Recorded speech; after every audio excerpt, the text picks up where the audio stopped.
What's up, the Generation? Welcome to the Big Bets on Campus podcast presented by Draftkings. This is the 2025 College Football Bowl Season Betting Preview Part 1. I'm Stuckey, and joining me, as always, my fellow BBOC co-host Collin Wilson, in addition to the G5 guys, Mike Calabrese and Josh Nunn, aka Duck. We will have 7 bowl previews. This is the first of 7 that includes national championship, semifinals. Today, we will go through, we can count. Duck's going to give us thoughts on the Celebration Bowl, which really kicks things off between South Carolina State and Prairie View. But we're going to go through the LA Bowl, which is going away. It's the last day LA Bowl ever between Boise and Washington. We'll hit the Veterans Bowl, the Cure Bowl, the 68 Ventures Bowl, the Xbox Bowl, a new bowl this year, the Myrtle Beach Bowl, the Gasparilla Bowl, and the first college football playoff game between Oklahoma and Alabama. When we do part 2 early next week, we will cover the next batch of bowl games. That will also include the 3 other college football playoff first round games. Gentlemen, it's been a wild few days in college football. Sharon Moore is gone. We'll see what happens with Michigan. We had 10 teams in total opt out of bowls, which is why we have teams like Mississippi State, Rice in bowl games with 5 and 7 records. Could look at it one of two ways. I like to take the optimistic view that maybe we get more teams, a higher percentage of teams that care, because the teams that didn't want to be there said we're not going to play. And a team like Mississippi State was 5 and 7, they accepted. Rice, well, there's a good chance because they accepted that they want to be there. Also, a lot of discourse around, there's 2 group of 5 teams in. We have to change everything. They're not going to be able to compete. Stop it. It's not the end of the world. I wanted Notre Dame in over Alabama. But that's why we have spreads. And don't ever, it's one football game. Anyone can beat anyone. People are having this discourse after, and by the way, these power programs poach all the best players from the group of 5. It's okay to let them have their moment. We just watched North Dakota State, a minus 300 favorite to win it all, loses a 24.5 point favorite and get dominated by Illinois State. Upsets can happen. I will still be watching all these games. I love all of the teams. That's my rant. Are you lobbying for a James Madison win or like Tulane? Like, what are we doing here? Like, we're not. I will say, seriously not telling it's them. like the upsets happen in college football all the Oh my time. God. Like we would have said, no one said. Duck will back me up on this. Did anyone in the world think that North Dakota State was going to lose outright last week? Nobody. Nobody. Did anyone think that UMBC was going to beat Virginia as a 16 seed? No, that's the beauty of sports. And by the way, we're not going to talk about this game today. I played some Ole Miss. I'm a little nervous about some of like JMU and Tulane. They're going to use, I think they're going to be overmatched, but they're going to use all this material. This group of 5 hate. We don't deserve to be in there for the next 2 weeks leading up to the game.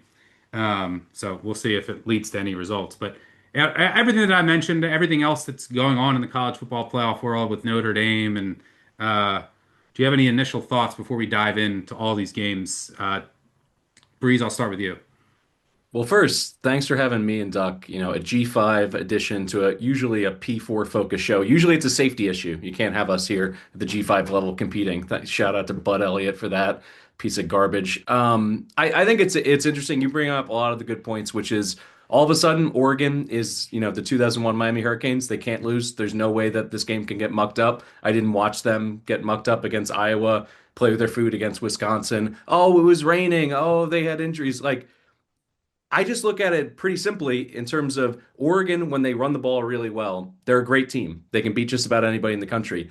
If you can slow down their running game, all of a sudden things get interesting. James Madison has one calling card. They get the best run defense in the G5. Their numbers in terms of tackles for loss, I don't think they're going to win the game outright. I think this whole narrative, though, that they don't deserve to be on the same field, they're a community college, it's going to be 63 to 3, is ridiculous. And at the end of the day, football fans, it's interesting how they pick and choose. No one's arguing the Pittsburgh Steelers shouldn't be in the NFL playoffs. If they started today, they'd get to host a home game. They're 7-6. They beat 5 teams with losing records in the NFL. Nobody cares because those are the rules. But in college football, as soon as somebody gets something in a current rule system that they don't like, we have to change everything. We have to light this whole thing on fire. Like, there's also the other side of the coin. This is my last piece of it. In terms of Oregon, you should be happy. Your fan base should be happy. You earned the number 5 spot, a home playoff game. You should have the easiest road possible. Potentially, that's James Madison. Congratulations. Where is all this animosity coming from a program that's never won a national title? Just win yourself a bowl game, move along in the bracket, and be happy. And I agree with you, Stuck. Anything can happen. I'm going to be on James Madison plus the points. I think they can hang around for, let's call it 3 or 4 quarters. And then it's just a question of how much does Oregon really want to step on their throat as opposed to, throttle things down in the fourth quarter. So that's my rants. I appreciate it, though. Safety issue be damned. So you got the G5 guys here. I will say, yeah, I mean, you can adjust for opponent. JMU had like a top 20 defense. You can adjust for opponent with that stuff. I worry about their offensive line. That's my main concern in that game. It's just the size and how they're going to move the ball. But I do think the JMU defense is legit. And by the way, like we're going to let Duke in. JMU would have been favored over Duke on a neutral field. Tulane beat Duke already this year. Anyway, Duck, anything you want to rant about or talk about before we dive into the games? Yeah, I mean, the only thing regarding the playoff is there would have been nice to have a little more transparency in the 5 weeks leading up to Selection Sunday with the teams that and where they kind of rated. I thought it was kind of an easy cop out once BYU lost to say, well, now that Notre Dame and Miami were stacked side by side, we factored in the head to head. Even though Notre Dame was rated ahead of Miami for several weeks that preceded the selection show. And then only at hour zero did they decide to make the switch and put Miami in and leave Notre Dame out. I felt pretty bad for the Notre Dame constituents there. I thought whatever the end result's going to be is what it's going to be, but provide some transparency and some context well before the last show of the season when you have Notre Dame almost firmly in the field for 4 or 5 weeks and they did nothing to invalidate that position, and then now they're left out on that selection Sunday. I thought was I didn't like the lack of transparency there. But this is all going to lead to is expansion. And people think more teams is going to lead to less arguments. It's to fewer arguments. It's the opposite. More teams is more arguments. Colin, you got anything you want to add here? Oh yeah, let's get into this. First off, I don't think the G5 teams have a shot, but I'm already looking forward to next year. If Jed Fish gets this job at Michigan with Bryce Underwood, how quickly does Stuckey run to the window to get a national championship future? Let me just say this is one constant in college football that will never end. Side bitches. So can I just talk to all you coaches out there? Quit sleeping with the staff. And if you are, don't give them pay raises, okay? Take it from an Arkansas alum, grad, donator to the program. Quit sleeping with your staffers. This is what happens. Sleep with anybody else. Don't sleep with people that are being paid by a public university. Can't do that. But is this a good thing for Michigan? I hate to say that out loud. This is Probably. terrible for 3 people involved. But they wanted Sharon Moore gone anyways. And Yeah. now I think have they been sitting on this, waiting for the Ohio State loss? Have they been sitting on this information, ready to go? And maybe there's more that we don't even know what tipped Sharon off to get to this point. But Michigan was quick to react, to get done with him. It's Kalen DeBoer. It's Jed Fish. They're going to throw boatloads of money at him. It's Jed Fish to Michigan and Bryce Underwood as a quarterback is a coup. A Or coup. DeBoer? Is it DeBoer if Alabama goes down to Oklahoma? We'll talk about that game later. There's rumors that DeBoer's not happy. Well, I don't know what if that is better than Florida pulling off Buster Faulkner. I'm telling you, there's some things I'm ready to hit the board for 2026. There's already big things happening. All right. By the way, we will put in all of these bowl previews. We will put together our DraftKings parlay, which is our favorite bet from the bowls that we cover. 15 to 1 shot at the end of the show. Each will throw in one piece. And if you haven't checked out at Playbook on Twitter, make sure you check that out. New automated bot from Action makes your betting life so much easier. Automate your bet slips. If you like a bet, just at Playbook. If you want to create a bet, it's really easy for parlays, player props, makes everything so much easier. All right, let's get into it. Before we get to the main courses, we do have the Cricket Celebration Bowl, which will kick things off Saturday, noon Eastern on ABC in Atlanta between South Carolina State and Prairie View. Prairie View, I think, is a small dog here. Duck, we need your thoughts. Yeah, fun game that pits the SWAC champ against the MEAC champ. The turnaround for Prairie View A&M this year, specifically defensively, is absolutely stunning. Tremaine Jackson, their head coach, and DC Brian Anderson have done an unbelievable job with turning around a complete FCS bottom feeder program and getting this defense to where they're currently at, allowing just 267 yards per game and 16 points per game given up this year. The Panthers are allowing just 128 passing yards, and they have just 8 passing touchdowns against them, surrendering just 28% of third down conversions, and only half of the trips into the red zone have resulted in touchdowns. They're a real buttoned up unit. South Carolina State is not a strong running team, just 3.6 yards per carry on the ground this season. No ball carriers have over 500 yards cumulatively this year for South Carolina State. Their quarterback, William Adkins, is special, but I definitely think that Prairie View's defense is able to neutralize their passing game and limit what the Bulldogs want to do offensively. Prairie View should be able to run the ball here. They're going to deploy a real heavy ground attack here, almost 2-to-1 run pass ratio. Nothing wowing in the pass game for Prairie View, but these guys don't make mistakes, and Peters has been pretty accurate in throwing the ball here. Prairie View is going to win this game. And you lean under as well? I would lean under. Yeah, pace of play will be slow. A little bit of a fast track in the with the setting and the environment, but Prairie View's going to operate at a slow pace. They're going to run the ball. Their defense will control things here. I don't think either one of these teams gets much more past 20. I would assume that the winning score is 24 or 27. So yeah, I'd lean under 51 and a half, 52 and a half. I'd lean under. Colin, do you have anything to add here? Yeah, I love Prairie View A&M. If you look at their quarterback, he's everything. Cameron Peters, last game 100 yards 100 yards on the ground while throwing for 294. If you want props, Josiah Rockwell is your guy. He is going to be large in this bowl game. He averages 3 yards per route run. That is amazing. But I'll echo what Duck said. Prairie View ended the season third in total defense in FCS. That is going to be a big factor here against South Carolina State. All right, before we get to the main course, I'll throw it to myself for a quick word from our sponsor, DraftKings. The Big Bets on Campus podcast has teamed up with DraftKings Sportsbook, where new customers can bet $5 and get $200 back in bonus bets if your bet wins. Stay in on the action and use your bonus bets on DraftKings same game parlays for a shot at an even bigger payout. To get started, use promo code BBOC when signing up with DraftKings. Again, use code BBOC when signing up and bet $5 to get 200 back in bonus bets if your bet wins. The crown is yours. All right, let's get to the bucked up LA Bowl between Boise State and Washington. This is the last LA Bowl. Did I see that right? I think. Yeah, no more Gronk dancing or singing or anything, right? There's no more Bahamas Bowl. Now we're not going to have the LA Bowl. Bucked up. I don't. It's like supplements. What do you like? Deer? Yeah, pre-workout, weightlifting supplements, all that stuff. I Yeah. thought it was like the Ray Lewis deer antler spray that helped him and T Sizzle get back from injury back in the day. There is. That's like kind of They their. have that. Yeah, Yeah, the I would one assume team they they have. have So they that. do have that. Okay, good.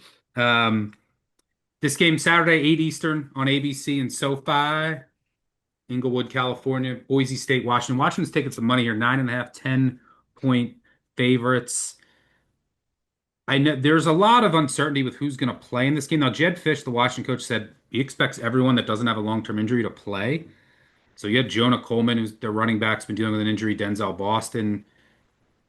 Taco Davis, their star corner, he's been out. He said he's kind of iffy on if Davis will play. You also had Esteen, their safety, missed last week. Isaiah Ward last played in week 8. Their center has a cast, Landon Hatchett. He hasn't played since week 11. Jacob Manu, one of their linebackers, he only played 4 games this year because they were preserving his red shirt. I would expect him to play because this doesn't count to your red shirt. Boise State, they got Maddox Madsen back for the Mountain West Championship. Cage Casey, their star tackle, I think he might opt out. He declared for the NFL draft. Anyone else? I don't know. Ty Benefield, their safety, he's a possibility. But it's a tough game to handicap for me because my first thought is Washington wins easily, or rather easily, like 2 touchdowns ish. But Washington didn't travel well all year.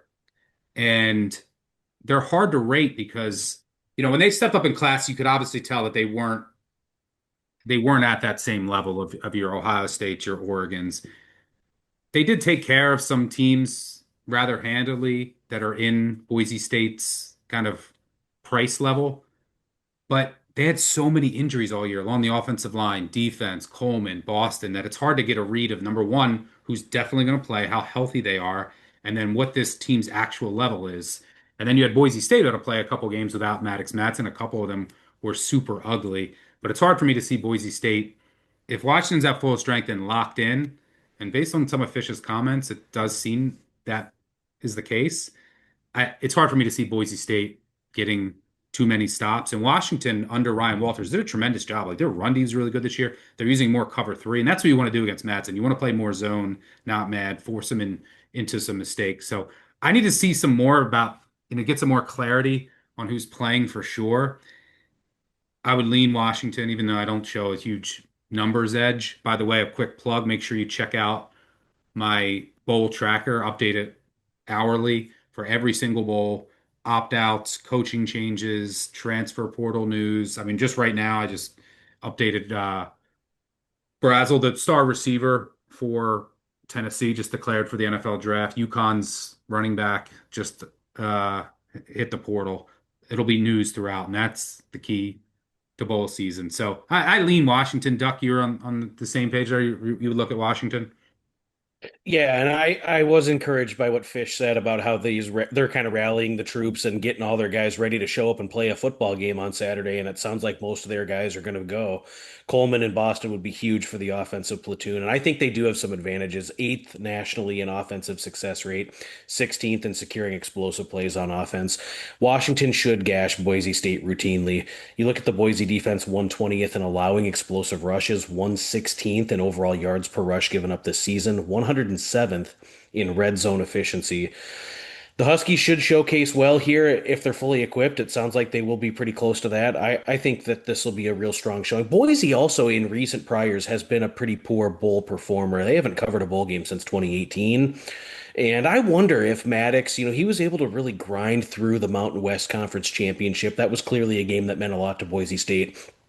But if the injury is lingering, is he a full go here for 60 minutes for Boise, or do they end up going back to the backup Cutforth anyway if the game gets out of hand? I really wonder how that game flow will transpire. But either way, I look at Washington, should be a strong offensive performance from them. You look at their point total, would not be out of the realm of possibility for them to be in the high 30s. Can Boise State keep up here against the Washington defense? I don't know if I believe that they can. So I'd be inclined to lay it here with Washington. Colin, you also agree. And Coleman had a rough year, mainly because of some injuries. At his best, he's one of the better backs in the country. But Muhammad, like numbers wise, if you look and adjust for opponent, he actually was stronger this year. And that's one of the reasons you like Washington. Yeah, I mean, Muhammad forced more missed tackles than Jonah Coleman this year with less snaps. So, I mean, they have another elusive running back to do that zone read with Demon Williams. So, I mean, Duck kind of touched on this. Boise's bad combination of bottom five FBS ranks and rush explosives allowed and bottom grading and PFF tackling and broken tackles allowed just tells me whoever's running the ball for Washington is just going to have a field day. Washington has a high 64% success rate running zone read, both inside and out, highly explosive, highly methodical, whichever way you can cut it. And this Boise defense is barely over 40% in defending that. And you mentioned what Washington is on the road, but we have to clarify on two West Coast trips, they were actually pretty good, 59-24 over Washington UCLA. State.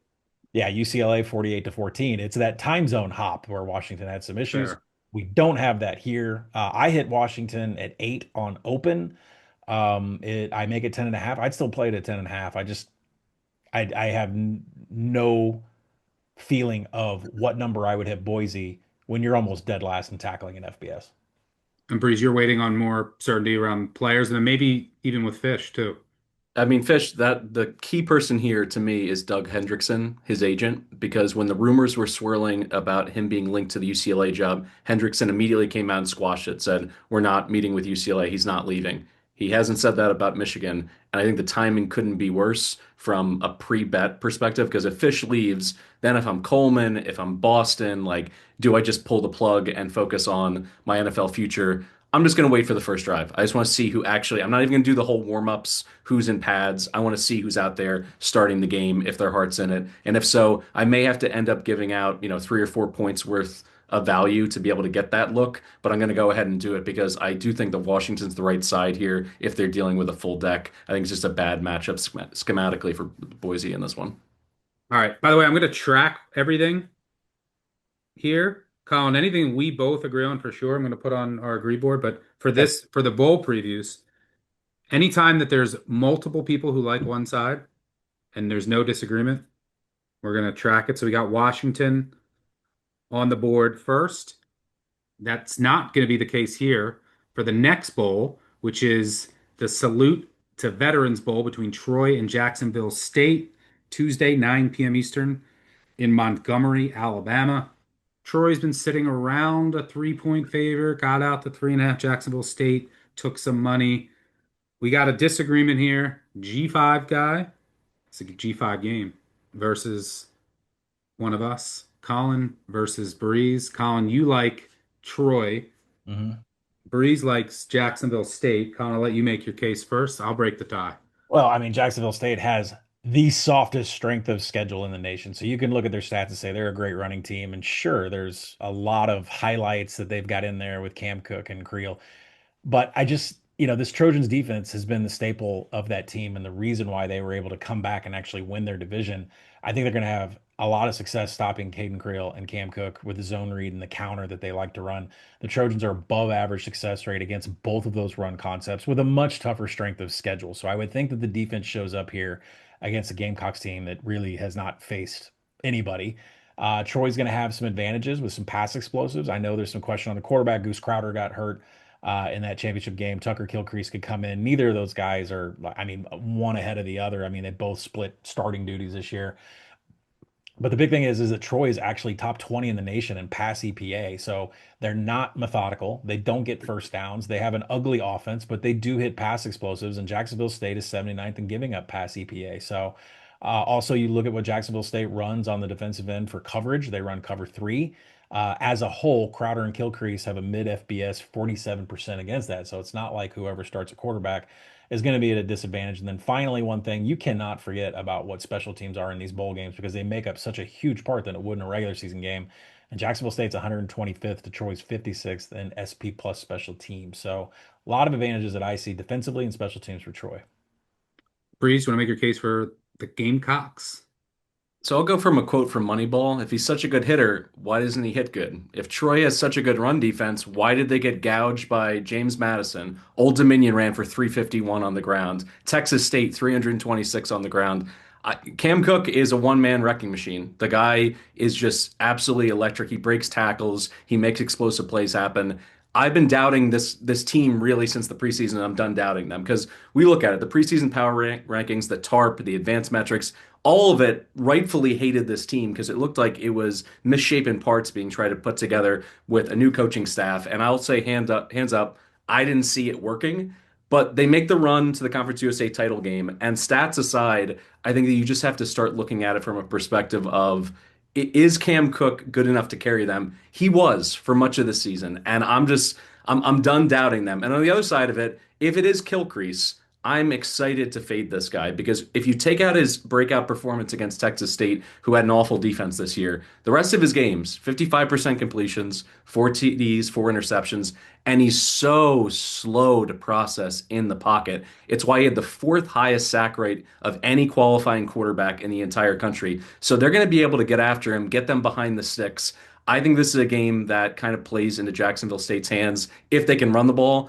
And I'm sorry, I know that the advanced metrics, certain concepts and certain run plays, they do look a little bit better for Troy. But when you're giving up 300 yards multiple times and you're coming off an extra game against James Madison, you didn't have this long window to recover and to recoup after getting absolutely shredded on the ground. I don't see how all of a sudden they're going to become a passable run defense. So I'm going to go and take the points here. I loved it at 3.5. I'll still take it at plus 2.5. I think Jacksonville State ends up winning outright. All right, I'll break the tie. Sorry, Colin, I'm going against you. I like Jacksonville State here. Running dog. I love running dogs in bowl games. And my only concern why I haven't bet this yet. And by the way, I will say in bowl season, just a little piece of advice. If there's like a -1, if there's a favorite that's like -1 or -1.5, try to find a cheap money line. If there's a +1.5 dog and you're like, oh, let's take the money line, take the +1.5 because more so than the regular season, these games don't mean no one wants to go to overtime, right? Unless you're fucking Fresno and San Diego State and I have the under and they go to 3 overtimes. But they're a lot more likely to go for two at the end. And if they tie it and games have a chance to end on one. I don't know. It's something to throw out there. The only thing I'm worried about, so I think that you want to attack Troy on the ground. And that's what Jacksonville State's going to do. And I do think Jacksonville State's pass defense is better than their run defense. They can get after their opposing quarterbacks. And the Troy offensive line is so bad. They lost their tackles early in the year. They can't pass protect. They can't run the ball. Their starting running back Meadows is in the transfer portal, but they can't run the ball anyway. This is the Troy offense. It's either a 25. They have good receivers like Rawa Thomas and company, but it's either a 20-yard pass, a -1 yard run, or a sack. It is just such an inefficient offense. I my only concern. So I actually like the matchup for Jacksonville State. The Troy offensive line is just absolutely abysmal. Is Cam Cook? He's probably the most valuable running back in the country to his team. Backup isn't that good. I mean, look at his yards after contact. He led the country in rushing. Uh, does he get? Isn't he good? He was at TCU, then came to Jacksonville State. Is he going to transfer up again? Does he hit the portal? Does he not play? I don't know. That's my only concern because then it's Or just or is this a showcase game for him to go to the NFL draft? it could Yeah. be. Yeah, I'm saying that's just my only concern here. Uh, but I'm going to side with you at Jack State. My one concern, so I'll go into bowl season with some like overarching theses. One of them is Conference USA might be way worse than I even think, Might right? be. So Way no, I mean like I bad. know that they're bad, but like how bad, right? Because they played each other and look, Jacksonville State and Western Kentucky, and Kennesaw State were in the Conference USA Championship. Each could have lost like 3 or 4 times. Jacksonville State was in like Sam Houston. They won on like a walk-off field goal, 52-yard field goal. So like Conference USA, it just might be worse than I even think. So I'm trying not to play too many Conference USA teams, especially until I see one or two play as a measuring stick. Jacksonville State as a running dog might be the lone exception. But let's go to the Cure Bowl between Old Dominion and South Florida, Wednesday, 5 p.m. Eastern in Orlando, Florida. This line has been all over the place because there's been a lot of news. It opened above 7.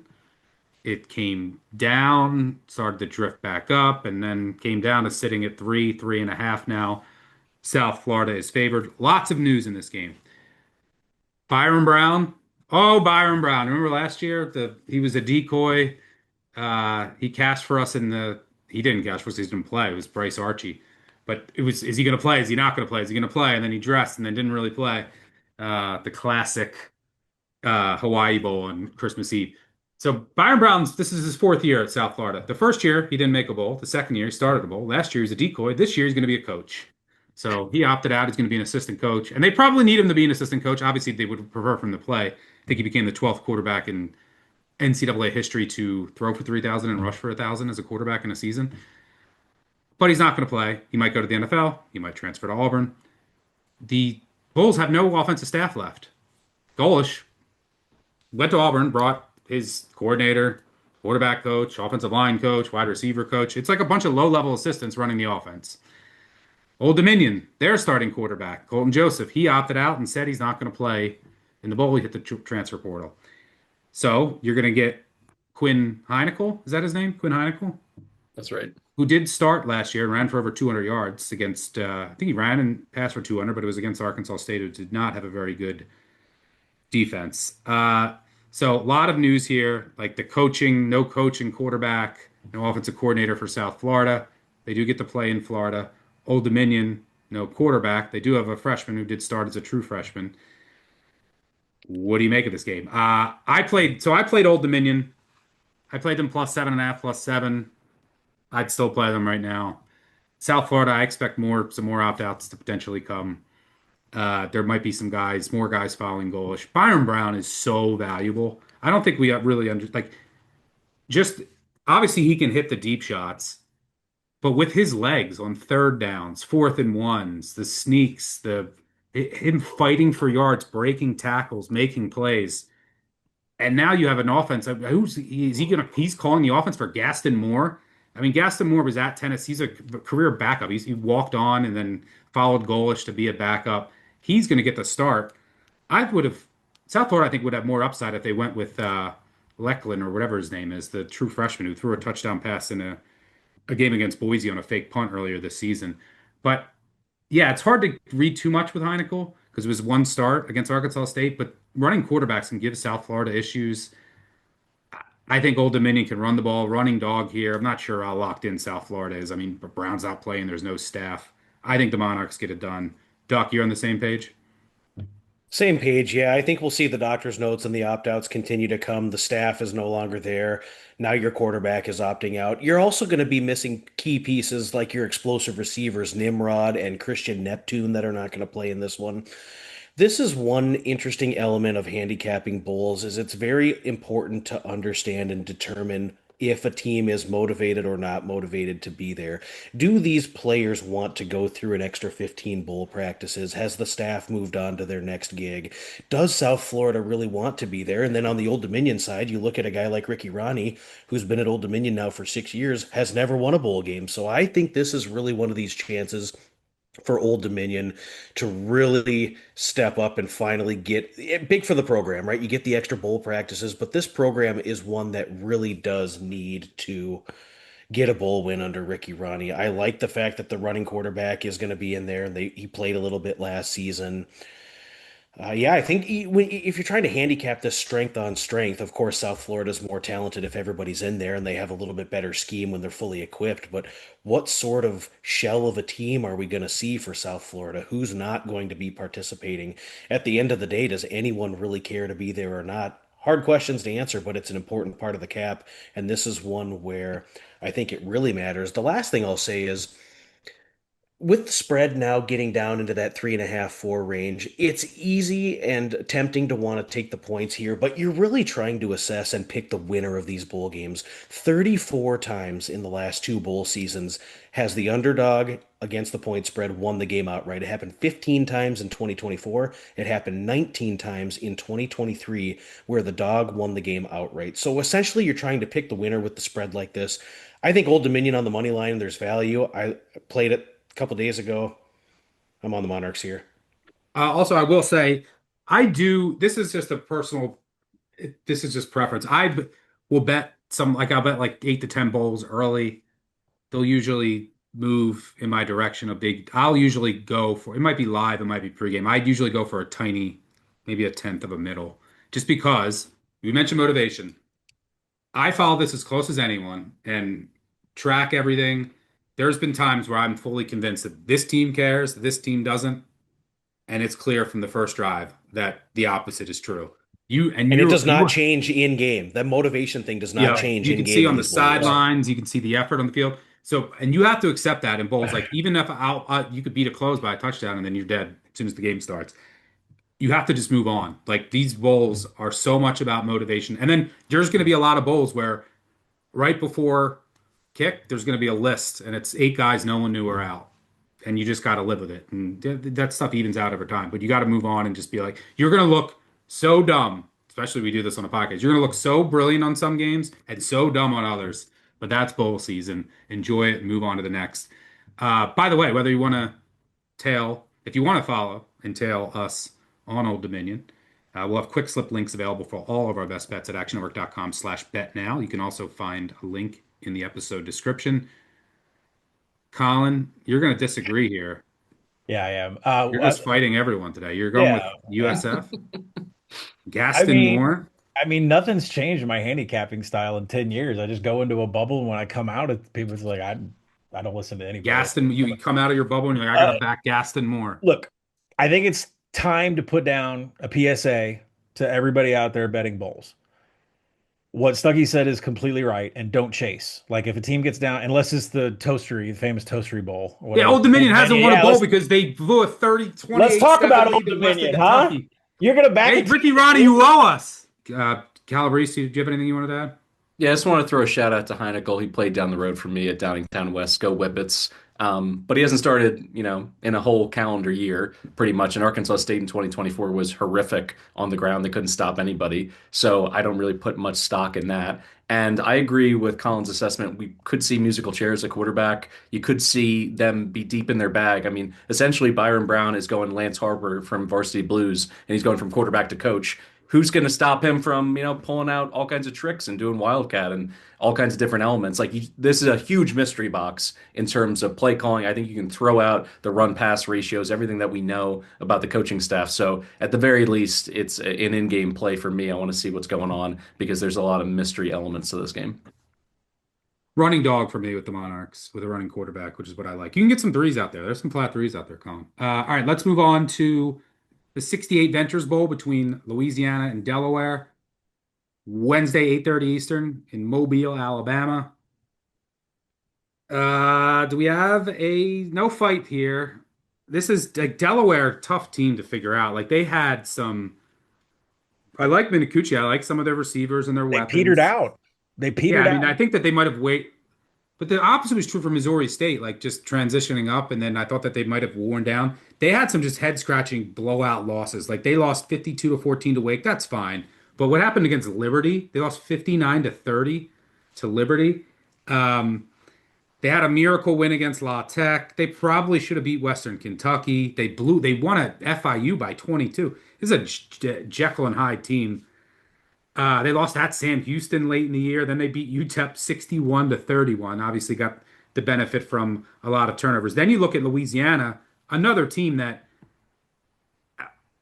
like yeah, and by the way, this is Delaware like Conference USA. Do I really want to play them? But Louisiana, they beat Ark State by 4, the goal line stop. They beat La Monroe in overtime by 3 to get bowl eligible. They beat Texas State by 3.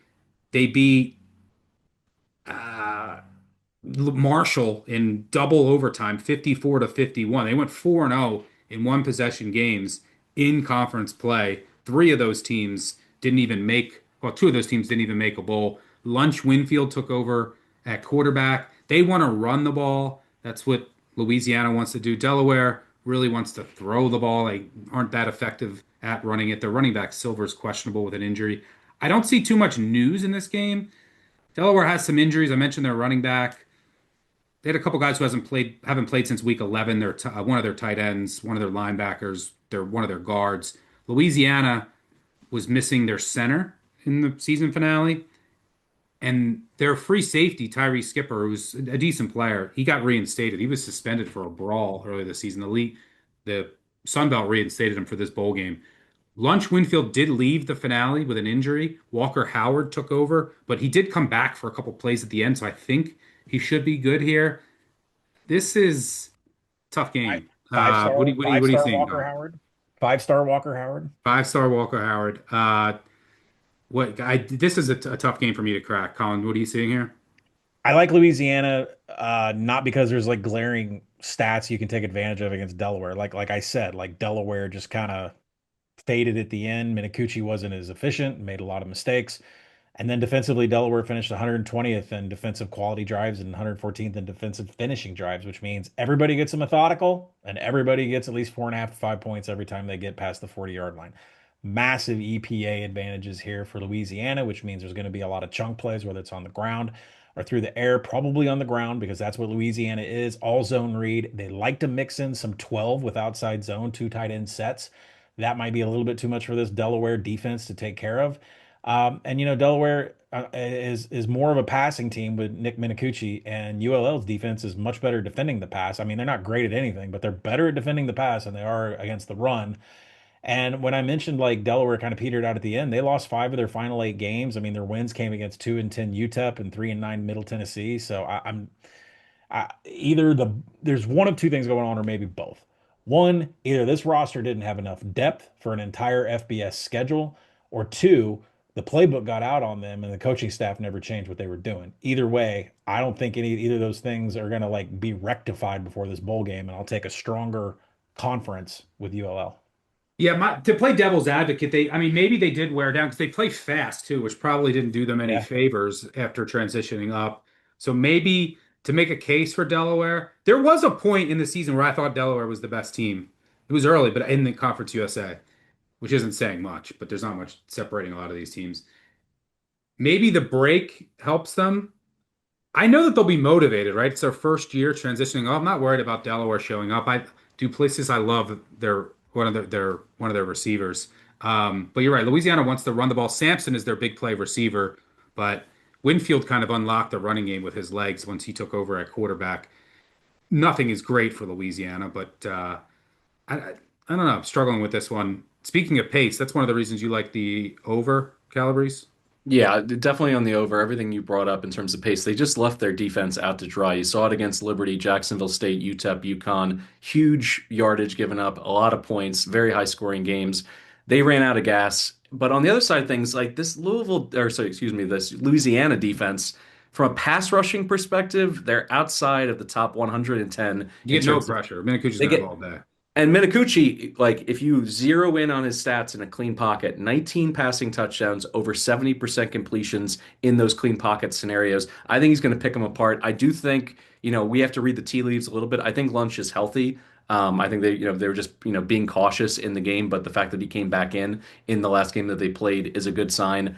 I see this one just being an absolute shootout, and it's two teams that clearly care about being there. Louisiana was trying to keep, Desermo's bowl streak alive in terms of appearances. They did it. They won the last four. They had a scratch and claw and, win some ugly games. They did it. And obviously for UDEL, huge accomplishment. First year at the FBS level, when they started the season, they weren't bowl eligible per the NCAA, and then they squeezed their way in, with some of these, tiebreakers and, things that went in their favor in terms of not enough teams being available. So on paper, at least, I think we always have these caveats. Like it could just be one of the teams doesn't care and this play is dead from a total perspective. But at least narratively speaking, they both should be really interested in playing 60 minutes. And if they play their brand of football, Delaware is going to play really fast. And I think their defense is going to be absolutely gassed in the second half again. And that's when the or the Louisiana run offense should be able to pop something.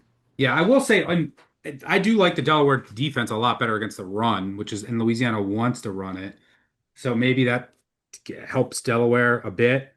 I mean, Louisiana, you talk about wanting to go to a bowl. They hosted La Monroe's, won 3 games. They got outgained 516 to 330 in that game. It was not a good look for their defense. And they really benefited from some turnovers down the stretch. So I think Minicucci with a clean pocket is going to be able to move the ball on Louisiana. Duck, do you want to help us out here? What do you got? Any Yeah, look? I mean, I really wish I would have locked in at the window yesterday when it was 57 and a half. We're seeing this all the way up to 60 and a half at some shops. So steam on the over here. Delaware played this season knowing they were ineligible for postseason competition, but holding on to hope that they were going to be able to participate in a bowl if there were not enough 6-6 teams. They even talked about that down the stretch, really trying to get to that sixth win. I'm not worried at all about Delaware showing up with motivation. These guys will be ready to go. Louisiana should also be ready to go, highly motivated. DeSormo's lost their last 4 bowl games. They haven't won a bowl game since He's 2021. only covered one. Yeah, and it's just been a problem with those guys showing up here in bowl games in priors. So, like, you talk about a program that needs a bowl win, that's Louisiana. They've got to get the bowl stink off of them from the last 4 bowl seasons. Tempo will favor Delaware here. Louisiana does not see a lot of up-tempo offenses in the Sun Belt here, so I think with Delaware running some rhythm, getting some tempo, will really serve them well here. The one team that ran tempo against Louisiana was Texas State, and that game saw a total of 81 points. Minicucci went long stretches this season where he was completely locked on, threw for 3,500 yards. Louisiana's defense just 127th in overall defensive success rate, 117th in pass success rate given up, 106th in allowing explosives, and that's where Delaware could feast is by They love to getting take those their shots. chunk explosive plays and connecting down the field. The other thing to say though about Louisiana is while their offense really wasn't great at anything, they scored 30 points in each of their last 4 games. It started to really click here. I think the Delaware defense, you guys hit on this. the talent disparity from them just moving up from FCS, some of the depth kind of took over. I think their defense just started to wear down. But either way, they're stepping up in class here. Both of these offenses should be in the 30s. This should be back and forth. We should get max effort from both teams here who really want to. And frankly, Louisiana needs to win this bowl game. I like over. I like even at current. Go shop around, find the best number, whatever you want to say. But 58.5, 59. Try to be under 59 and go high. But I like the over in this one. All right, let's move on to a new bowl, the Xbox Bowl between Missouri State and Arkansas State, Thursday, 9 p.m. Eastern in Frisco, Texas. Guys, a couple of you are going to make a case for Missouri State. I told you earlier this show, if you're laying 1.5, shop around for a cheap money line. There are minus 110s out there. I cannot stress to you enough if you like Missouri State. Don't lay 1.5. I don't know if you already have. I haven't even looked at it. So I'll ask you, Breeze and Colin. No team plays more 1-point games than Arkansas State. If I had to guess, this comes down to a 2-point conversion late. I mean, what do they have? 5 1-point games this year? 4? Last And year they had a bunch. All of and Arkansas State games. Someone look at their schedule. How many 1-point games did they play this year? Arkansas State games are chaos, and they usually come down to the last play, the last drive. Rayner has it. I mean, you can go back to that FCS game that they should have lost to open the season last year. That they had to announce that the call was wrong. They should have lost. Their games are chaotic, and they always somehow end up on one. I was looking at it the other day. They all their games landed on one more than any team in college football over the past 2 years. and Butch Jones is 6-1 against the spread in bowls. So you know He that has going to come he in. has been good. So I'm telling you, if you like Missouri State, I don't have a strong feel in this game yet. Play. This is a team the opposite of Delaware, by the way. They both transitioned their first year. They ascended to end the season, led by. I mean, I thought they were going to be way worse, especially down the stretch, than they actually were. They have a very underrated quarterback running the show. Colin, you like Yeah. Missouri State and Jacob Clark to get it Yeah, done. I like Jacob Clark a lot. I like fifth-year senior quarterbacks in bowls, unless their name's Gaston Moore and they've never been a starter. But look, Clark, 13-3 TD to INT ratio over his last 5 games. He's run this Missouri State offense to a lot of points in a lot of games here, and they're top 20 in rush and pass EPA. Give me a lot of chunk yardage, give me a lot of explosive plays, and have this fifth-year quarterback be able to direct them down the field. Plus, he dominates quarters coverage, where you play zone in the back and man over the middle. He's absolutely dominating. That's the one concept that Arkansas State uses on defense. Not that they're a good defense, anyways. They're near dead last in creating a contested catch. Wide open windows for Jacob Clark to throw into here. Missouri State should be down the field all day. And Arkansas State has a heavy pass ratio with Rayner and top 40 in passing success rate, and they have great pass blocking, top 15 in the nation. A lot of that could be their quarterback avoiding getting touched. But at the same time, that's all they've got on the offensive side of the ball. Missouri State is outside the top 100 in passing, so I could make a case there's going to be a lot of points in this game, but at the same time, it's not an efficient Arkansas State offense that has methodicals. They're not as explosive as Missouri State. So I'm going to go with old Springfield, Missouri, just up the road here on I-44 from me. Duck, I know you have a rant on this, but just to show you, I think Arkansas State, they won by 1 to clinch a bowl. The week before, they lost by 4 to Louisiana. They had the ball at the 2. Against Southern Miss, they lost by 6. They had the ball at the 10 and threw a pick with 5 seconds to go. They beat South Alabama by 1. They beat Texas State by 1. They lost to Kennesaw State in a coin flip by 7. Iowa State, they had the ball late, lost by 1 possession. Their games are chaotic. Duck, you have a rant on the Red Wolves? Arkansas State is the luckiest fucking team in the entire country this season. For like 3 years. Absolutely disgusting. Yes, I had an under 5.5 regular season win total. No, we didn't get to the window. Yes, we should have. The way they beat South Alabama, the way that they beat App State, the way they beat Texas State, they were plus 500 live in game in each one of those 3 scenarios.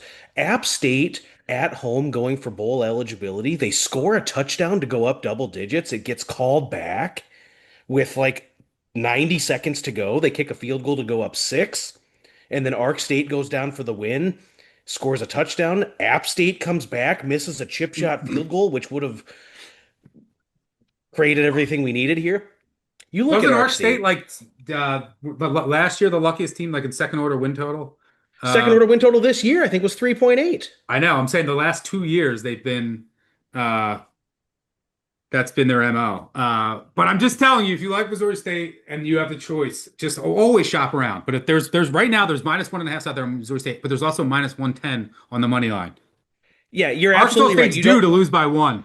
You don't want the -1.5 either way because one of these teams will score and they'll go for two, and you would lose regardless of the 2 point conversion result. You don't want to lay -1.5 in bowl No, games. no.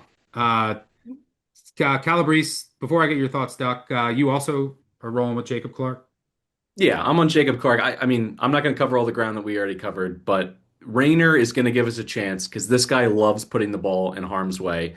And when you look at it over the last 2 years, he has 38 turnover-worthy plays, which is just incredible that he's been able to stay in the starting role. I know he does a lot of good things, with his legs, but the Bears are 60s in the coverage, pass rush, and 56 in takeaways. I think that's how this game is going to swing. And Jacob Clark is going to get a showcase game. If he throws for like 5 touchdowns and 400 yards, and then has a good combine performance, maybe he sneaks into the back end of the NFL draft on the final day, a 6th-round pick. He's got the size. I know he can't really move all that much in the pocket, but if NFL teams are desperate enough to give a starting job to Philip Rivers, then there's no reason that Clark can't play his way into consideration. I will say these teams are relatively healthy. There's not much opt-out risk. Missouri State has a couple defenders that haven't played since week 12 along their line. Arkansas State, their left guard, who's really good, hasn't played since week 10. That's about it. Duck, you mentioned this to me right away when the matchups came out. I mentioned to you, I said, Old Dominion, take the touchdown, and you said Ark State under. That was your first thoughts when the bowl matchups were announced. You like the under here? I do. And if you think about Missouri State, they've been much more balanced this season in their play calling. If you would have seen them play at the FCS level, it was all pass. And this year, 400 passing attempts, 380 rushing attempts. Not good at moving the ball down the field methodically, not good at converting on third down, not good at sustaining drives. And so the question is, can they garner the explosive plays and enough of them to consistently move the ball and give themselves scoring chances? Arkansas State's also been much more balanced offensively this season. They'll run the ball a lot, even though they're not good at it. The Red Wolves just 114th in yards per rush, 108th in rush play success rate, 102nd in explosiveness on the ground. But they're going to keep running the ball here, and we didn't see Rayner as explosive and electrifying this season as in priors. He didn't throw for 300 yards against an FBS team until November 8th and finished with just 16 touchdown passes. A couple other things I like real quick. Missouri State getting a little bit of time with their defense to rest and get a little bit healthier. They went 7 or 8 games this season with their defense after giving up 73 against USC, playing really, really good defensive football. Neither one of these teams can convert on third down. Both red zone offenses are atrocious. Arkansas State, 43 out of 53 trips resulted in scores, but only 28 touchdowns, 15 red zone field goals this season. Both struggle in havoc. Missouri State dead last in allowing havoc against them, struggle to pass protect, struggle with prohibiting negative plays. Arkansas State 110th nationally in havoc allowed. I just expect these defenses to step up and make enough plays to keep this one under. I think we'll see red zone field goals here. Close game, could be a 1 point game, could come down to a 2 point conversion, but I think this one stays under 56.5. Speaking of unders, let's go to the Myrtle Beach Bowl between Kennesaw State and Western Michigan. Two conference champions facing off in Conway, South Carolina, Friday, 11 a.m. Eastern. We'll see who wants to get up and play some ball after breakfast. Duck, you just talked about an under. You like the under here. I would agree. My only concern from a personnel perspective, Western Michigan was so healthy all year, and they still are extremely healthy. They don't have any injuries. Like Buckley hurt his hand, but it didn't matter. He ran for like 200 in the MAC title. My only concern is if Nadame Tucker, who's the defensive player of the year in the MAC, who's NFL ready, he had like 62 pressures. Does he opt out? Is there any chance that he opts out? I don't know. We saw Adam Trick hit the portal. I mean, I think Tucker's he's gonna get drafted, and he is unbelievable. I mean, he gets at his first move off the line of scrimmage, he's basically unblockable. And Kennesaw State, they mess around, they go with Dexter Williams sometimes a quarterback, but they're back to Odom. Odom is horrendous under pressure, and you don't face much, and you don't face guys like Tucker and that Western Michigan defense often in that conference. So, and I don't think they're going to be able to run the ball. Western Michigan does a good job of limiting explosives, and this Western Michigan offense, like it's it's just it's Army, it's Navy. They're a service academy. They want to go. It's not. I know that Buckley had a couple explosive runs, but generally speaking, it's just 3 to 4, 3 to 4, 3 to 4. We'll have to do QB power on 4th and 1, and then all of a sudden there's 8 minutes off the clock. So I I like the under here as well. I don't think there's going to be a lot of explosive plays. I think the pressure of Western Michigan can get to Kennesaw. Caleb Offord, the cornerback for Kennesaw, he's a potential pro prospect. Even if he misses, I think he's going to play, but it's not a huge deal against Western Michigan and their passing attack, which isn't great. Tucker would be my only worry. Um, that's about it from a personnel perspective, Duck. But you're on board with me in the under here. Anything over 48.5, I like the under. But Lance Taylor in this program, ascending MAC program, a bowl win would be really big for these guys. Not to discredit the job that the Owls have done with Jerry Mack, huge turnaround for that program after what they did last season. And so I think we're going to get good on good here. I think we're going to get both teams' best football. Yeah, But you're right after absolutely conference right. titles that they won. I'm looking forward to this one. Yeah, and you're so right though about the pass rush. And Tucker resembles Khalil Mack, a guy who you could just look at right away and see that he did not belong in the Mac. He belonged in another conference. And if he's a go, this pass rush is really going to create some problems for Kennesaw State. I don't see the Owls running the football very effectively against these guys. And we saw Kennesaw State at times struggle to connect on the explosive passes, throw their way out of 3rd and 12 or so. They just couldn't do it against teams that could get pressure in the face of a Mariota. Western Michigan, you hit it right on the head. It's a service academy offense, and they're very patient. Oftentimes with OCs, when you see 4 yard run, 5 yard run, 4 yard run, 3 yard play action pass to the tight end, well, eventually they get impatient and they're calling plays that don't belong in the script. And now you're in 2nd and 10 and you can't run your stuff. Well, Western Michigan stays patient. They stay to the script. They're very comfortable in Well, that because sort they're of counting on their defense too. If they have to punt, they're counting fine on the with defense. Yeah, and you're so right about the fact that how many times have we seen these Western Michigan drives get all the way down there? It takes 6, 7, 8 minutes off the clock, and then it could end in a field goal, could end in a 4th and 1 stop. They're comfortable trusting the defense. I think that's what we're going to see here. It was interesting. It was brought up with me. I was talking to somebody about being concerned about Western Michigan, a cold Michigan team coming to the beach and being distracted by the warm weather climate. Thankfully, Myrtle Beach is not going to be that warm, so I don't think we're going to have a lot of distractions for Western Michigan. I think they're going to be fully focused here on playing football in Myrtle Beach. Should be a fun game. I'm really looking forward to, but I don't see a lot of explosives. I don't see a tremendous amount of big plays. I think Western Michigan will step up in the red zone and force field goal attempts. I like the under.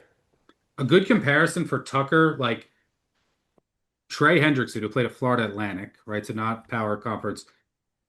Trey Hendrickson's college sack percentage was 4.35%. Tucker's 4.37. Pressure rate, Hendrickson 17%.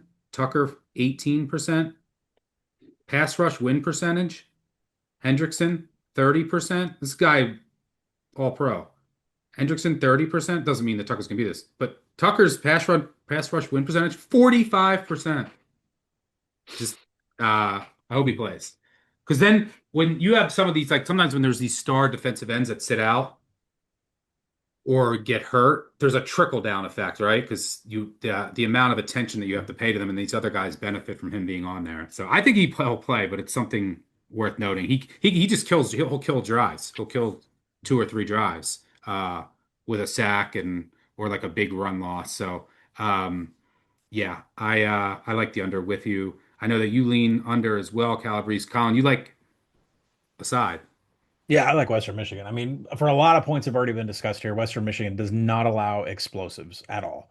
Top 35 against rush explosives, top 20 against pass. And that is what Kennesaw State is ultra dependent on. I mean, they're top 10 in the nation in pass explosives, and it's just a really bad matchup for them for what their offense wants to do because they're terrible in the red zone and they're terrible in success rate and efficiency. Then you go to the other side of the ball on the offense, and Brock Lowry and running back Jalen Buckley, they have been very good at running inside zone. You go into the run concept defense of Kennesaw State, 35% success rate against inside zone. Like national average is like 49%. I mean, they are bad defending this type of run that Lowry and Buckley are going to put on them. So could be slow at first, considering the time, considering the place, considering the cold weather. But Western Michigan gets it done. All right, let's move on to the Gasparilla Bowl between Memphis and NC State Friday, 2:30 p.m. Eastern in Tampa, Florida. As of right now, mm, let's see. What is this update? Let's see. Hold on, let me pull it up. NC State is let's just come down a little bit. Well, DraftKings NC State's a 5.5 point favorite. Total is sitting at 57.5, 58. News here. Memphis' stud right tackle, Travis Burke, he missed the finale. They've had a couple corner injuries, but the big one is their head coach, Ryan Silverfield, is headed to Arkansas. Yikes. Their defensive back coach, Reggie Howard, will serve as the interim. They hired Charles Huff, who's just going to change schools every year, I guess. That guy's a poster child. Why isn't Charles Huff in the Airbnb Bowl? I know you guys are still mad at him and for Southern Miss's meltdown Yeah. at the end of the year for that future, which was a good bet. Just didn't get there. NC State, meanwhile, like some of their injuries, their left guard last played in week 12. One of their corners last played in week 12. Their linebacker got hurt early in the year. Uh, Nothing major, but they have some potential opt-outs. Uh, their tight end, Justin Jolie, how I love. And their running back, Hollywood Smothers. Their defensive tackle, Brandon Cleveland, he probably gets drafted. Their cornerback, Devin Marshall, could get drafted. One of their offensive linemen, Peak. So there's some personnel to watch there. If everyone played in this game, also like how healthy is Lewis? I think the time off, he might be healthier, and that'll help the Memphis offense. If everyone is healthy here, which I'm going to try to find out, and we'll keep up to date on my file. Give me the over in this game. This is explosives galore in this game. These are two defenses that give up explosives for fun, and two offenses that can hit explosives. And in a bowl game, that's what I want. If I want to bet an over, I want explosives all over the field. And NC State can't get pressure either. Memphis' run defense is good. NC State's the Smothers will break some runs, but their rush offense isn't that good. They want to throw it, and NC State has all kinds of issues on defense. This game, if everyone plays, all the offensive pieces play, Lewis is healthy. This is an over to me. I mean, has shootout written all over it with explosives all over the place. So that's it. As long as I get confirmation that most of the pieces are playing, Lewis looks good. Give me the high. Let me see. You guys. Breeze, too much uncertainty. You're waiting on some personnel. Colin, you like NC State here? I do, based on just coaching alone. I mean, you have to. Dave Doran is going to go up against this staff that's been completely depleted by Silverfield I would taking on. argue you upgrade Memphis for losing Silverfield. Well, Just you my don't thought upgrade the is off, you don't upgrade the offense. But I look. Let's save my Silverfield feelings for our first pod next July. I mean, and leaving your defensive back coach in charge, like what does that do to your offensive play calling? Because all they've ever been is zone read concepts with Lewis and Sutton. So I doubt there's going to be anything different. I'm not even sure either of those guys are actually going to play. Brennan Lewis had what, 15 design runs over the last 3 games, hobbled, hurt. I mean, Memphis was just terrible offensively down the stretch, inconsistent. More is really the word. Lost 3 straight to Navy, ECU, Tulane. I mean, this just isn't a good showing for Memphis in the direction that they're going. that is a valid point. Like, where is Memphis mentally? Right, lose your coach, so there's higher risk of opt-outs, which I'm also Right. monitoring. But you lose your coach. They were in position after they beat South Florida to go to the College Football Playoff. Right, they were in control, and then they faded down the stretch. Are they excited here to go to Tampa without their coach? Are there more opt-outs? How healthy is Lewis? There's definitely some questions. The questions on NC State side are like who opts out, but they kind of ascended towards the end of the year. They were playing strong towards the end of the year. So that is a valid point. Anything else you want to add? Yeah, the last thing I'll say is NC State's defense was 63% success rate against inside zone and top 25 against rush explosives. That will play out here because that's all Memphis is able to do on the ground and where their juice is. So, even if Lewis and Smith are healthy, it's not really a defense they want to run into with what they do. So, and by the way, no expectations of Memphis in-game adjustments. Don't look at Memphis being down by 14 and think that this is going to go smooth. So, I would tread lightly when it comes to live betting on the Tigers here. I will say though, just if Memphis cared and Lewis was healthy, the NC State safeties are so bad they get no pressure.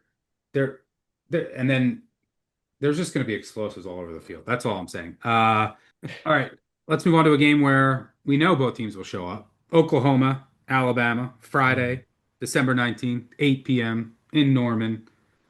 Alabama at DraftKings, 1.5 point favorite, total 40 and a half. It's a rematch from a game earlier this season.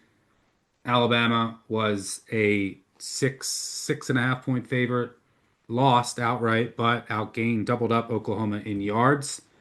There are some injury questions. Alabama defensive lineman LT Overton, their running back Jam Miller, tight end Josh Cuevas, defensive tackle Kelby Collins.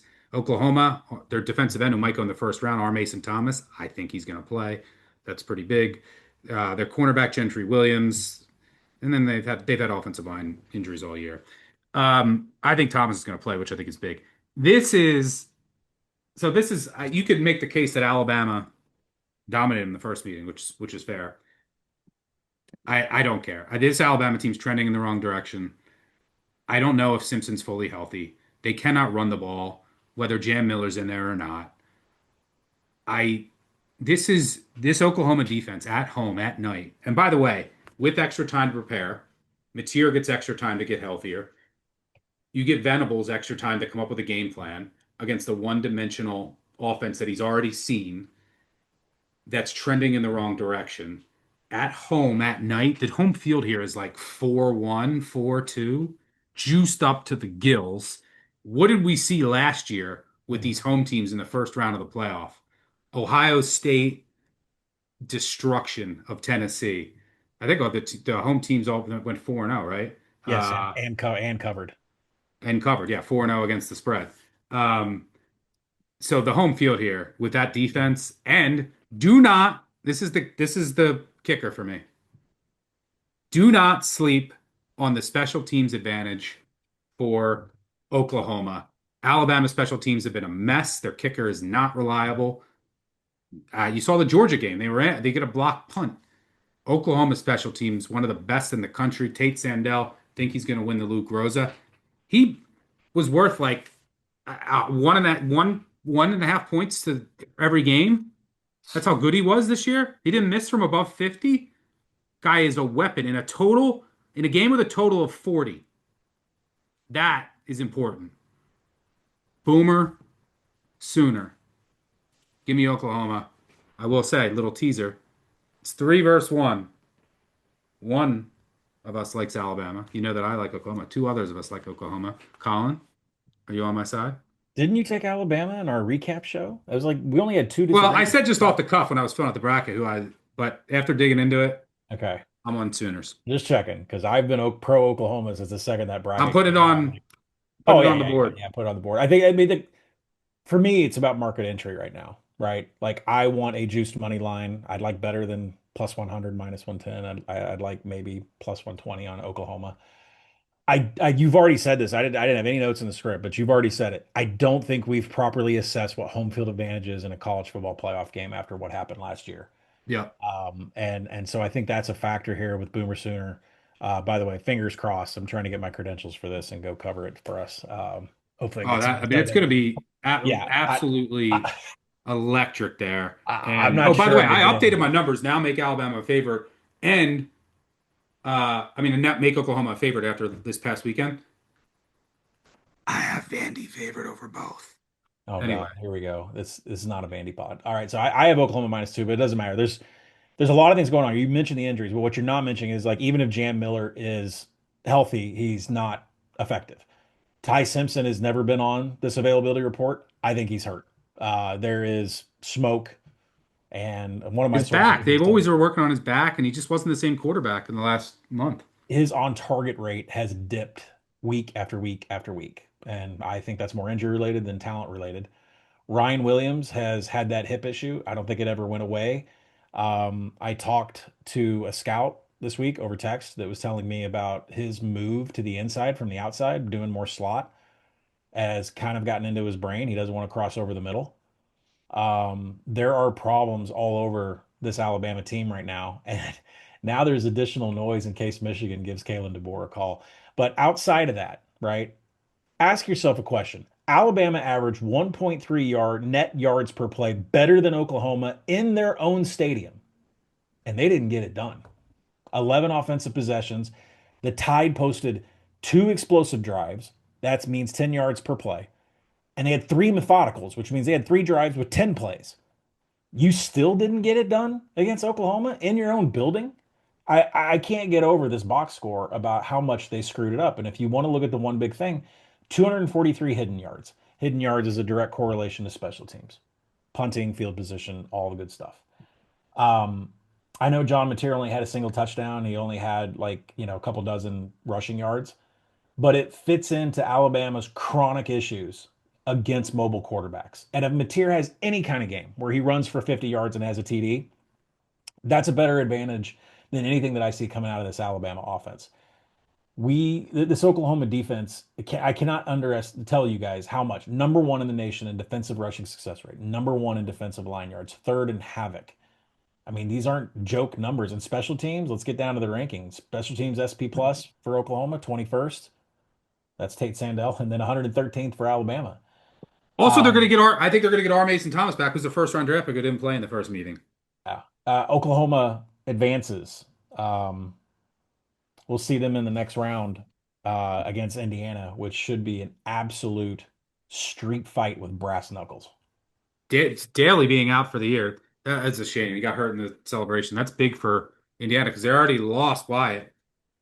Signetti, who just pores over film, finds these guys. He got Daly from Kent State. He got CJ West from Kent State. This is a team that didn't win any games 2 years prior to this, and he got drafted playing for the 49ers. I mean, Sig finds these guys, but that was unfortunate news for Daly. Stephen Daly, who was incredible against Ohio State. But yeah, that would be a street fight. And joining us on Oklahoma, Duck. Welcome. Yeah, I mean, you just look at Oklahoma, and it hasn't been good football since that loss against the Sooners about 4.5 weeks ago. You can't run the football. Just really a bad place to be on the road in the CFP when you can't run the ball, you can't sustain drives on the ground. And now you're giving Venables 2 weeks to prepare for this passing offense with that defense that is elite in creating pressure, garnering negative plays. 115 tackles for loss, 42 sacks registered by Oklahoma this season. The defense, second nationally in yards per rush, first in rush play success rate. Alabama's not running the ball on these guys. Doesn't matter who's back Nothing. there in the backfield. Third in overall defensive havoc, fifth in red zone efficiency. With Alabama, there's just going to be nothing easy running or passing the ball here. And you look at the time off for Oklahoma, which could really help them getting healthier a little bit defensively, getting some O-line pieces back. Both the running backs, Xavier Robinson and Torrey Blaylock, should come back healthy. Mateer, too. I don't know if he was ever fully Yeah, and healthy. Mateer. Yeah, and the hand. Longest stretch of time for John Mateer since the hand surgery where have been able to recover and kind of get that fixed. So for all the problems we've seen from Oklahoma, and I think we can all agree that when you watch the product on your television set, it doesn't look great offensively for Oklahoma, but that defense has had zero issue. They've been lights out all season. I think they show up ready to go here. Venables has just had the upper hand against DeBoer, offense versus defense, good on good. I think we'll see it here at home as well. That home playoff atmosphere is very real, and it's a pick 'em. Don't have to lay any points, just win the game. Yeah, that's what I want to be on here is Oklahoma on the money And line. the special teams, don't sleep on the special teams. And by the way, do we talk the DeBoer on the road? And this Alabama team for years they should have lost at South Carolina. Luck box win. They should have lost at Auburn. They get the fourth down. They get all the turnovers. They get outgained by 140 yards. They lost at Florida State. I mean, this team has not been good on the road for years. walking into a buzzsaw here. Calabrese, you're going against the crew. You're roll tiding. I am. I'm roll tiding on this one. So Alabama can't move the ball in this Oklahoma defense, right? Somehow they move the ball 400 yards of total offense. They lose the turnover battle 3-0. I mean, you basically coined this phrase, Stuck. Luck box. No one's overcoming a negative It three was a luck turnover box margin. win for Oklahoma. Yeah, I'll give you that. So just putting that out there. Second piece, they absolutely can't run the ball. There's 0% chance. I am not saying that they're going to run for 150 yards, but the way that the narrative is that Oklahoma is going to stuff them in a locker and just beat their brains in the trenches. If you take out sack yardage, they ran for 89 yards, gave them enough balance to be able to put them in manageable situations where the defense couldn't just Stop. pin It their was ears back. one 35-yard run by Hill. Now, I'm going to back up for a second. I think the injury concerns are very real. I'm not feeling super confident that Ty Simpson is 100%. If he's 80%, I'll probably take it. Am I going to get Jam Miller? I'm rolling the dice on those two things. I am against you guys. I'm not saying that Oklahoma is a bad play by any stretch, but I have to make a pick on this game. This is a playoff game. When I look at like all that we've just discussed in terms of the Alabama offense versus the Oklahoma defense, I've already seen them be able to move the football and be able to double their yardage. If you look at Parker Fleming's "Did we get beat that bad?" graphic, one of the most egregious differentials in terms of Power Four teams the entire season, yet they lose that game by two. On the other side, all of this ink spilled, in articles talking about how good the Oklahoma defense is. This offense is not good. And if they're put in a situation where Mateer does not pull a rabbit out of his hat and all of a sudden rushes for 60 or 70 yards, I don't have much faith in them at all to score more than 20 points in this game. And yes, Alabama has struggled with mobile quarterbacks, but it seems to me that Womack had a game plan that they executed and successfully kept Mateer in the pocket for the majority of the game. So in terms of like making jumps and seeing like, I'm hopeful that certain things are going to happen. It's really the injury issues. In terms of seeing it on film already, they've already done it once. Now, the home field advantage is significant. I think I would love to be catching points in this position. I think that the line is wrong, but I still think Alabama is going to find a way to win this one. I wish I was getting good plus money on this, but I'm not.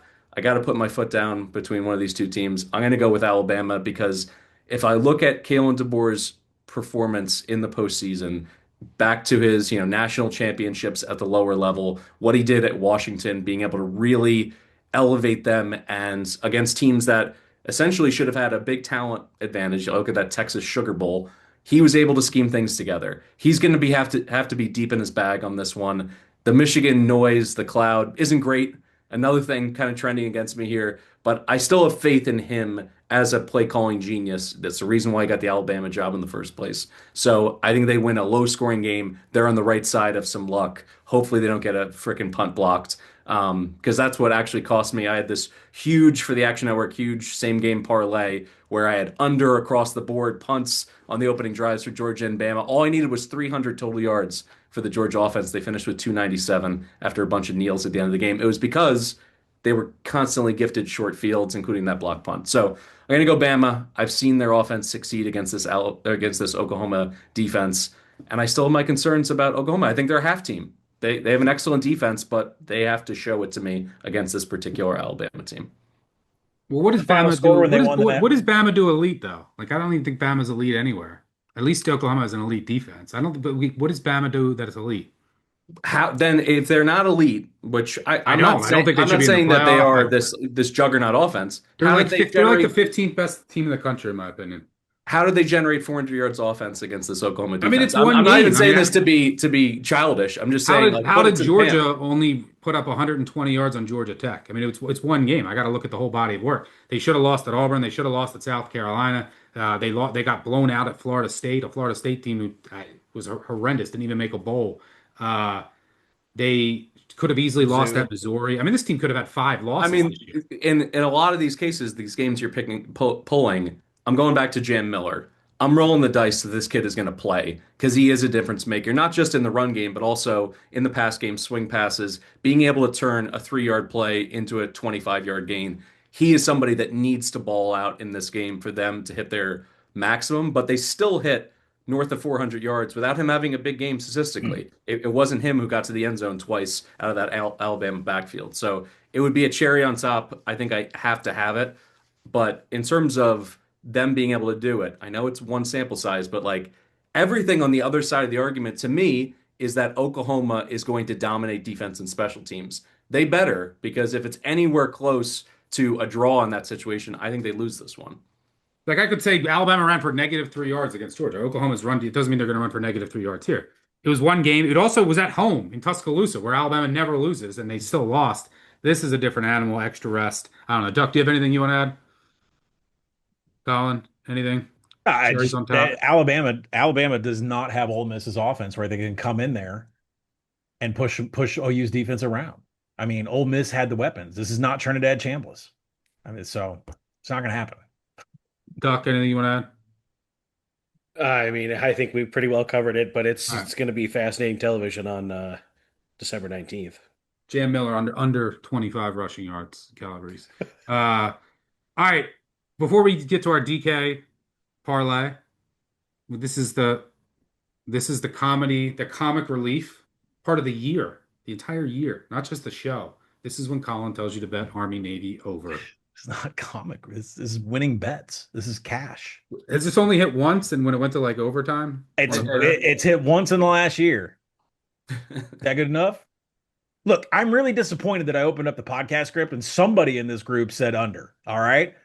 And let's just get into it. All right. Over. And I am not a communist for wanting points in Army Navy. All right. It's enough of that.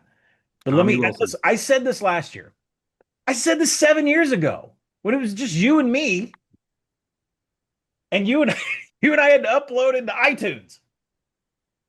There is going to come a point where this market gets so low where it's going to regress up.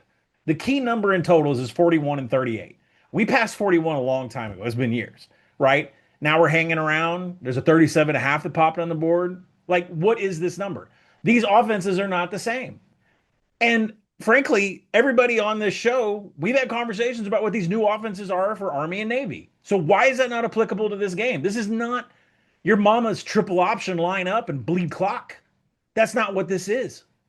So, I mean, look, this Army's bottom 25 and so many defensive metrics. It's East Coast 3-4 that they run.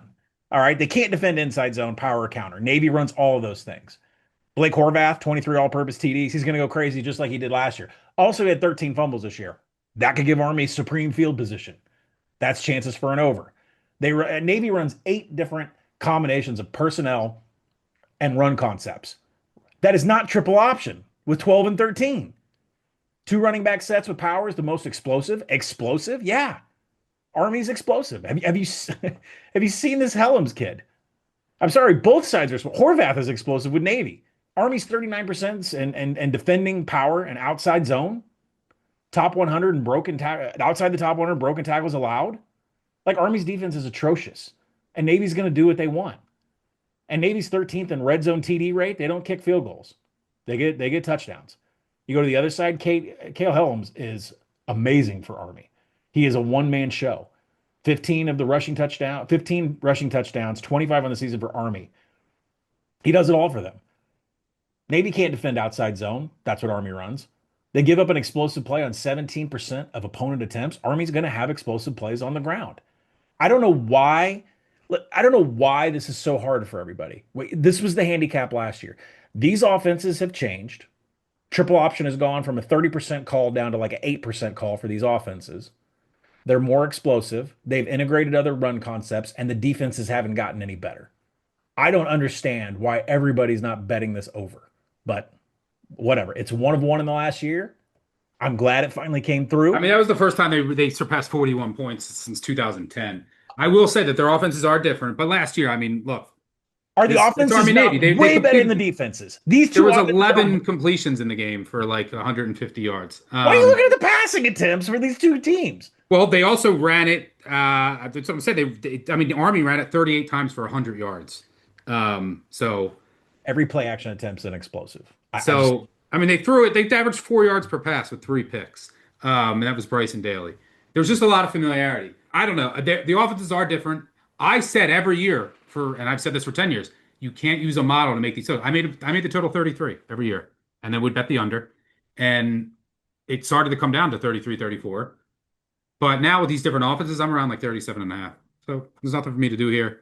I'd make this close to a touchdown on the spread, but I have too much respect for Army and the familiarity to bet the side.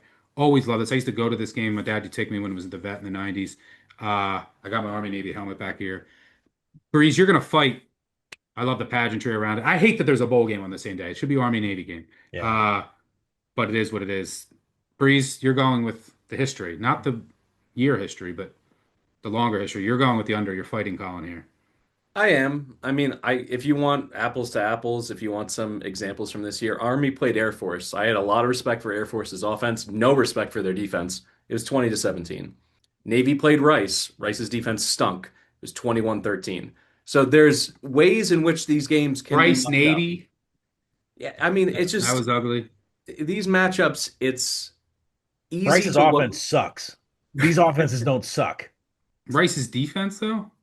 I think that Army is going to struggle offensively in this game, and you need two to tango on a total. You may think that Navy's going to just score 45 points in this game. That would truly be bucking the trend.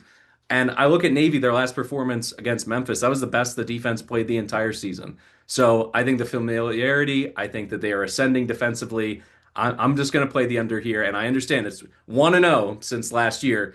You don't have to go back that far. When this total was set at 28 and a half, it still went under. This is a pure historic play, but at least I am basking in the recent history of some of these service academies playing the same year and it going under this number. And like I said, Air Force had an awesome offense. They were able to pass and run, and somehow Army was able to muck that one up. So I'm going to go under. You can dunk on me and everybody else who, says that you're wrong in this one and you're off and you got lucky last year. I'm just going to keep going with this trends because in terms of the energy, the effort, the extra attention that both of these defensive staffs put into this game, there's a reason why it's been pulling teeth to get over these closing numbers in the 30s for years. And I think we're going to see more of it on Saturday.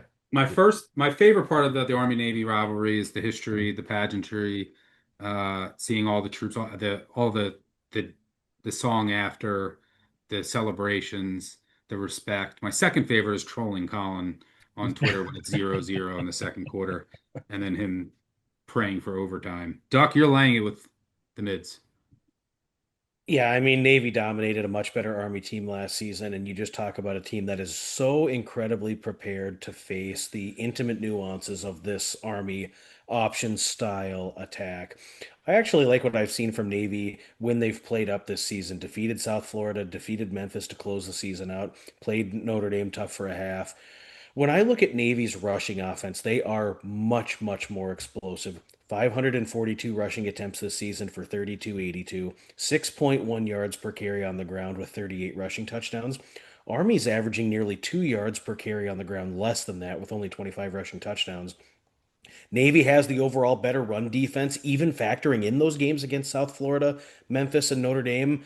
And Army didn't face any rushing attacks nearly as potent as what those three opponents were to bring. Situationally, Navy is stronger, better on third down, much more efficient in the red zone. Red zone defenses are similar, but Army defensively, 121st in overall defensive success rate and 97th against the run. I do not think they are going to be equipped to stop Teska and Heidenreich and Horvath and what they want to do offensively for Navy. The Knights do not create any havoc. They don't generate pressure. They're not living in the opponent's backfield.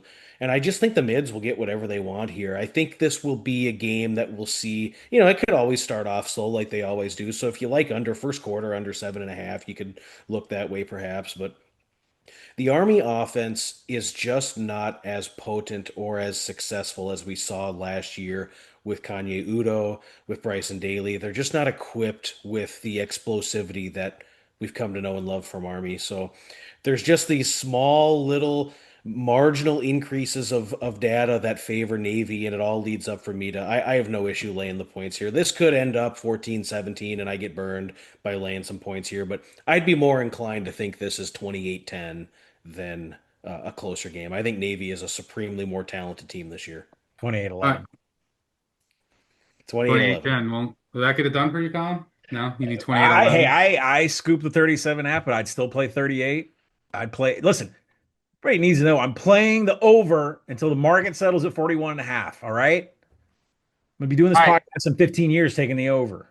Before we get out of here, DraftKings Parlay Bowl Part One. If you missed it earlier, do you need a reminder? We have seven parts for our bowl preview. We will be recording Part Two, which includes the other three college football playoff games and I think 6 or 7 other bowls. We'll be recording Part Two a week from today. But before we get out of here, DK DraftKings Parlay for Bowl Part One. Your favorite piece? You don't have to explain anything. One sentence. Favorite bet from all the bowls we covered. Duck. Where are we going? Old Dominion, highly motivated team. We're going to see the opt-outs continue to pour in for South Florida. Doctor's notes will be coming. Staff is already gone. I think Old Dominion gets their first bowl win for Ricky Ronnie. Colin. We're gonna go Missouri State, fifth-year quarterback, top 20 in rush and pass explosives. And we're going money line because we're not laying Yep. 1.5 against Arkansas State. And Breeze, Jacksonville State +2.5. Cam Cook eats in this one. Kilcrease takes 5 sacks, couple turnovers. Go Gamecocks. and I'm going to close it out with Oklahoma +1.5. Oklahoma wins 20-17 on a Sandell walk-off field goal. +1530 on DK. Old Dominion money line. Missouri State money line. Jacksonville State plus the points. Oklahoma +1.5.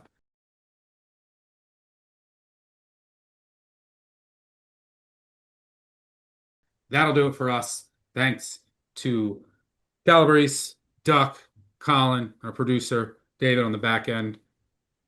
If you have a chance, make sure you subscribe, tell a friend, tell an enemy. Most importantly, thanks to all of you for tuning in. Leave a 5-star review. If you get a second, really helps us out. We will have you covered for every single bowl. Next week, this time, part 2 will be out. Enjoy the games. Make sure you move on. You're going to be wrong. You're going to be right. Just move on. Enjoy the games. I can't wait for every single college football game. Thanks for tuning in. Do you agree? We just have Oklahoma on there. Do you agree for everyone? Where there was no fight. Washington, Missouri State, the Western Michigan under. Can't wait for part 2. A lot of fun doing it with a group of 5 guys. Thanks for joining me again. We'll see you all next week. Cheers. Peace out.